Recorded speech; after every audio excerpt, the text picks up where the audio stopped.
I'm Jim Collison, in live from the Gallup Studios here in Omaha, Nebraska. This is Gallup's Called to Coach, recorded on March 6th, 2020.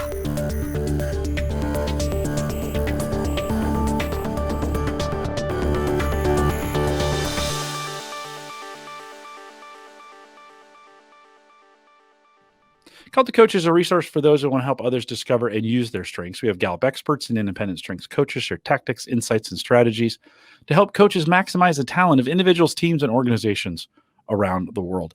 If you are listening live, there's a link to our chat rooms right above me here in the video window. That'll take you to a YouTube instance, log in, and we'd love to have you in the chat room. If you have any questions after the fact, you can send us an email, coaching@gallup.com. Don't forget, if you're on YouTube, subscribe. You'll get a notification every time we go live. And if you want to listen as a podcast, and all the cool kids are listening to podcasts these days, so you want to do this, any podcast player, search Gallup Webcasts, and you will find Called to Coach. Dr. Sue Bath is our host today. Sue is a senior workplace consultant here at Gallup. Sue, welcome to Called to Coach. Thank you so much, Jim. It's just great to be here. It is great to have you here. We've got we're going to be doing part 1 and 2, but for those listening on the podcast, part 1 here, as we talk about developing, this whole series is around developing people's strengths. But today, we kind of want to talk about setting teams up for success, right? This idea of awareness and composition. So, what has Gallup found that the most engaged and productive teams, what do they have in common? Well, Jim, what we've found in our research is that they share a mission and a purpose.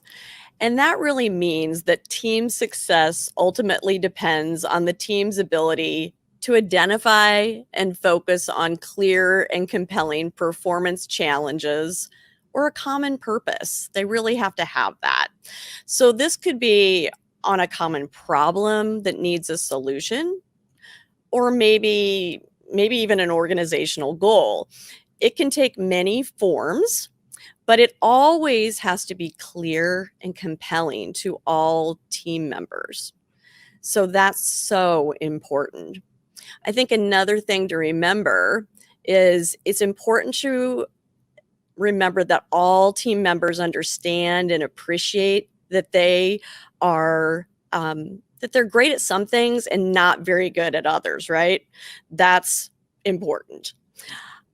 I think all team members must be aware of their unique talents and familiar with how they can help the team respond to achieve its performance challenge or goal as well.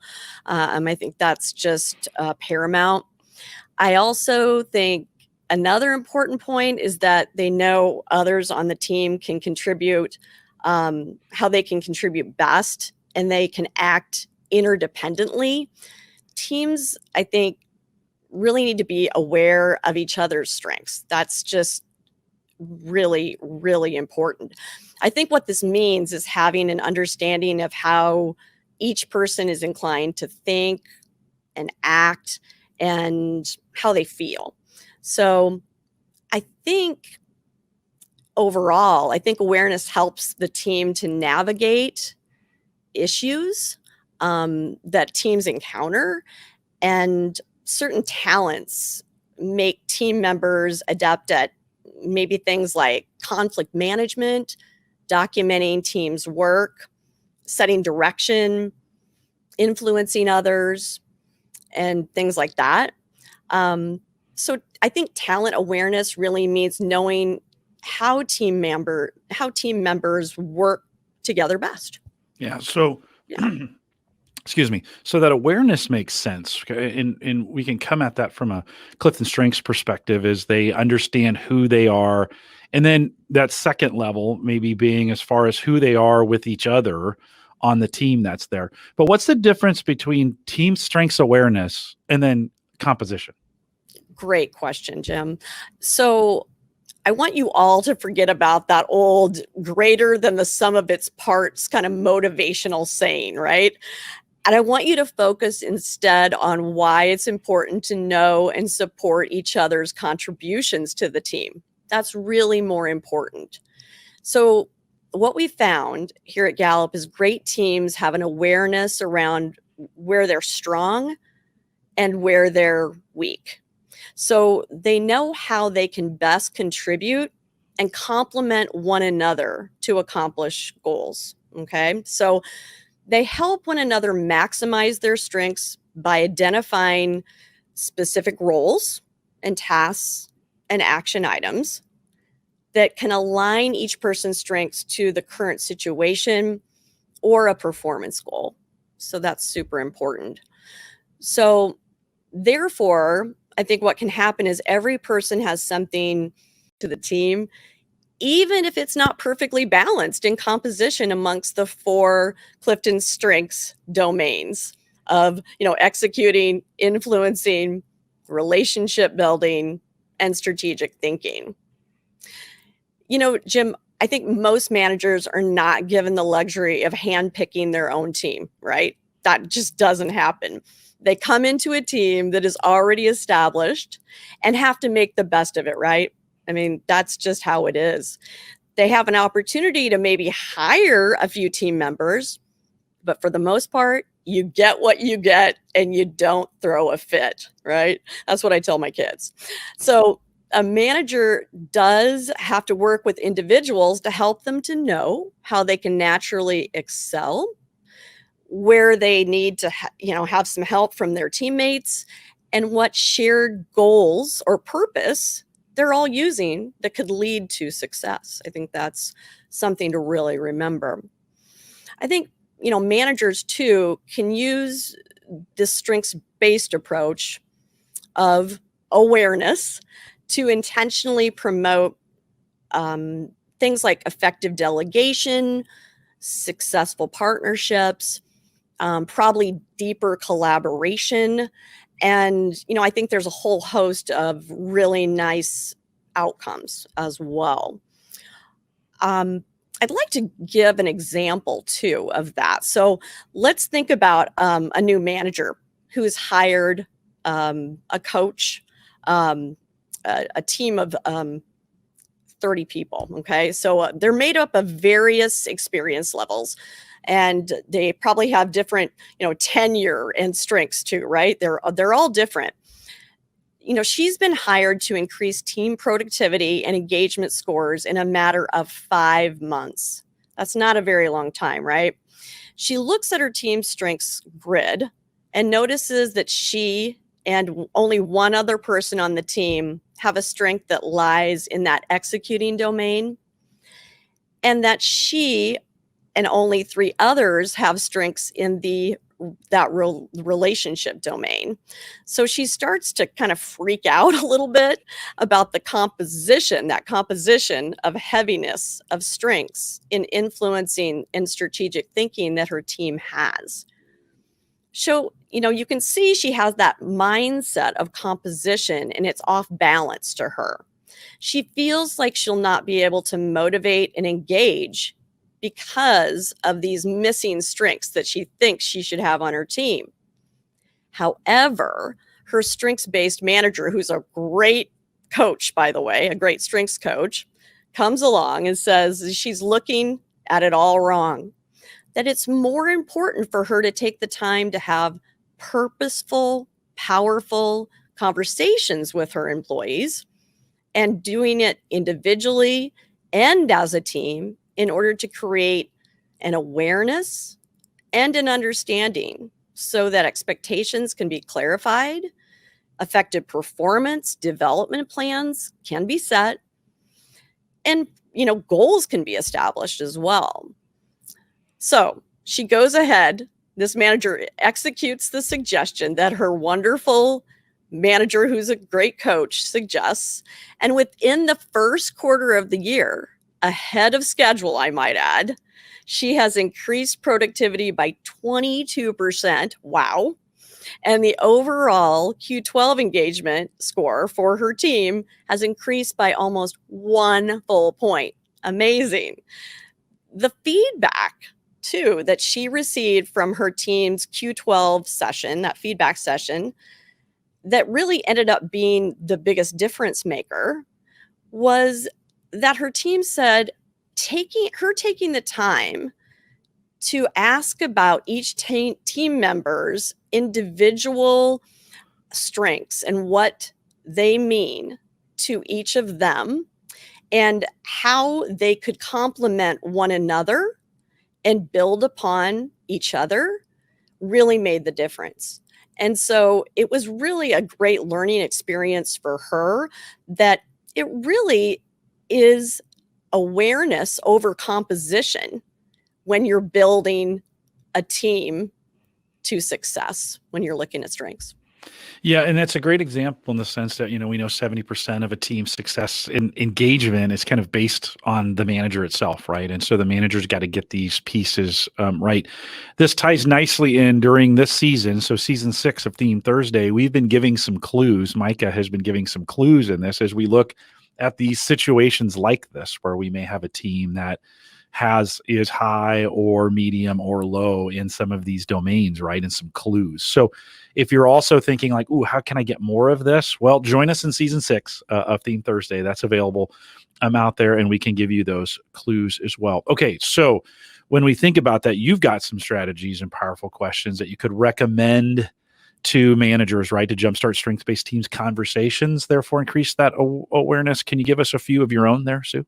I sure can, Jim. I think it's really important to give each team member a moment to shine, right? By letting them share at least one unique contribution that they can make or make to the team overall. Challenge your team members to think first about talents they have versus what they don't have, right? You may want to use the love, frustrate, and appreciate, formerly known as the love, crazy, envy exercise. We don't say those 3 words anymore. Nope, we don't say them, right? I shouldn't have even said them, right? Or another great exercise is the best of me exercise. And that can, those can be found in the digital kit via Access as well. I think these tools can help managers to know how to best support and engage their teams.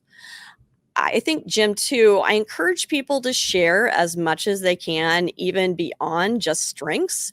If they can link it to strengths, even better. But some of these questions or exercises can even be used on a monthly or quarterly basis in order to help to increase, team awareness or conflict resolution, and even relationship building as well. I think too, as a coaching manager, I think you should explore challenges from the perspective of maybe performance by asking questions like, what are your team's current goals and challenges? Or how can the team's strengths positively impact these goals and challenges?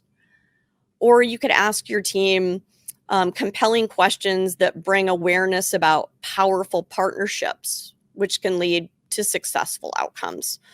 And some of these questions, some of these examples might be, what can we glean about our makeup from the team strengths grid?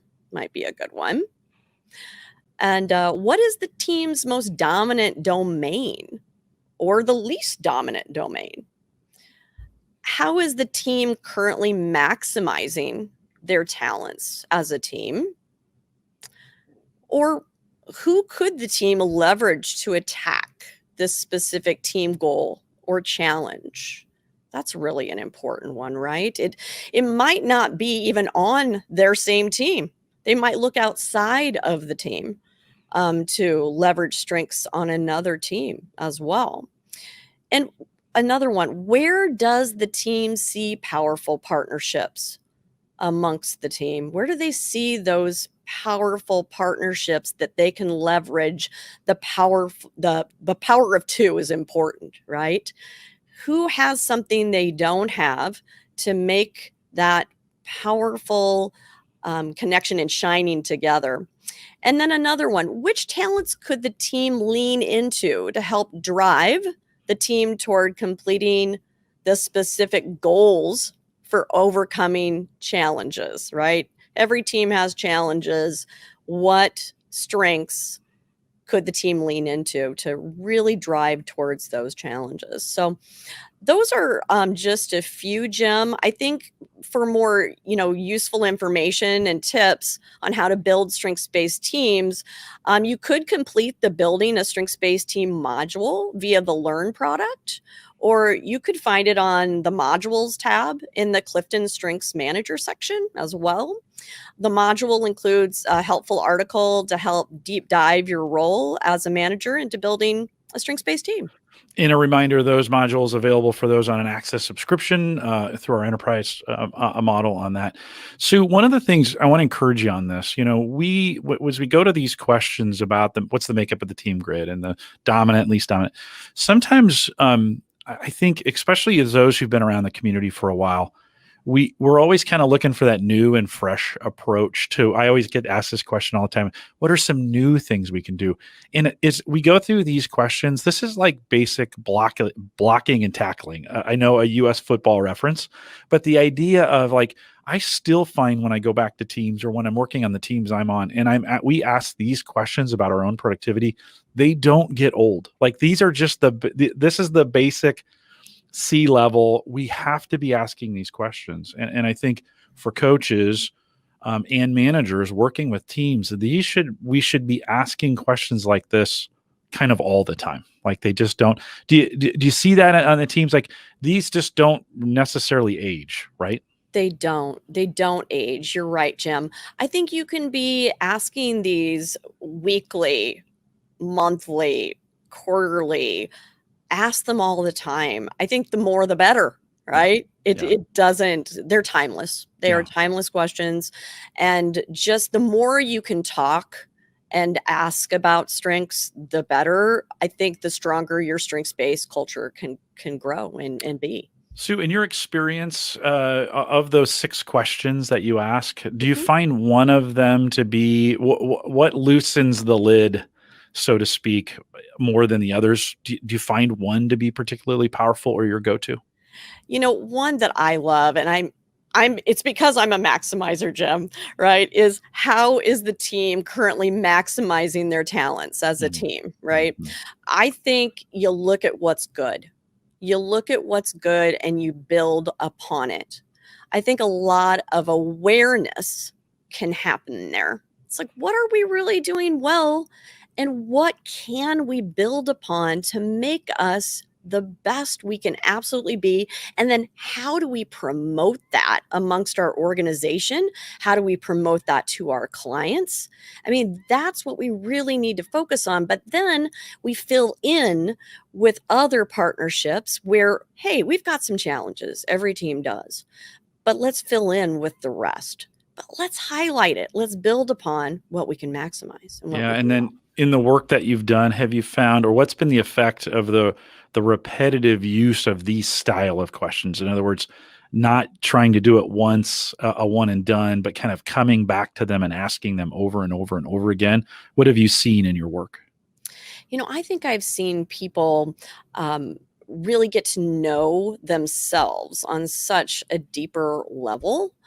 I think they I think they get to know each other on such a deeper level. The manager gets to know their team. They get to know each other. I think relationships deepen. And that is so important. On the Q12, do you have a best friend at work? I think they see that in particular question that is traditionally low. They see that question go up in great ways. I mean, that is an increase for a lot of our clients. I think we also see that what people thought was maybe something that really irritated them about another person on the team, they understand that. And then they think, well, maybe, hey, that's pretty cool. You could help me with something that I necessarily am not that great at, right? There's an awareness around that now. And I get you. And you get me. And we're friends. We get it and we can help each other. So there's just so many benefits there. Yeah. There are indeed. I think these 6 questions are kind of the baseline as we think about when we're doing team and team formations. When teams are coming together for the first time, I think it's really, really important we start with the baseline, right? And begin this process of this awareness. But more than, and I think of the composition in terms of another dimension of awareness. So we have awareness, but then the composition of the team and how they understand themselves and the productivity piece really allows them to move forward, right? To do things together, to act as a unit, to begin to have high productivity based on the best of the best productivity pieces within the team. So super exciting. We'll have these questions available in the show notes for this program as well. And if you want to go back, kind of like I said, blocking and tackling as far as the basics on a team. Sue, anything else you add before we close it up? I just want to thank all of you for listening to me today and having me on the show today, Jim. I just thank you so much. Well, if you're listening to this, and this is part 1, Sue's back for part 2. So yeah, sorry. No, you're in your podcast player, or if you're listening live, just stay around and go to the next one, and we'll have Sue on next. With that, we'll remind everyone to take full advantages of all the resources we have available. You can go to gallup.com/CliftonStrengths. Lots of information there. I'd love to have you subscribe to our YouTube channels or subscribe to this as a podcast, and always stay up to date with what we're teaching and what the learning that is available out there for you as well. While you're at that gallup.com/CliftonStrengths site, sign up for our Clifton Strengths community newsletter. Great opportunity to monthly get some information from us and stay current on all the things that's going on in the strengths community. Like Sue said, if you have questions, you can contact us, coaching@gallup.com. If you want to sign up for a course or see what courses are available for us, you can head to our courses page. Really easy. It's just courses.gallup.com. There's a pattern there. You can follow it. And then don't forget, if you want to join us live for these, because it's way more fun when it's live, come to our Eventbrite page. Go to gallup.eventbrite.com. If you're on Facebook, facebook.com/groups/calledtocoach. And if you're just not doing Facebook, and that's okay too, you can join us on LinkedIn. Search Clifton Strengths Trained Coaches. You don't have to be a trained coach from us. We'll let anybody come in, but ask for the invite, and I'll let you in as well. I want to thank you for joining us. If you're listening live, stay around for part 2. With that, we'll say goodbye, everybody.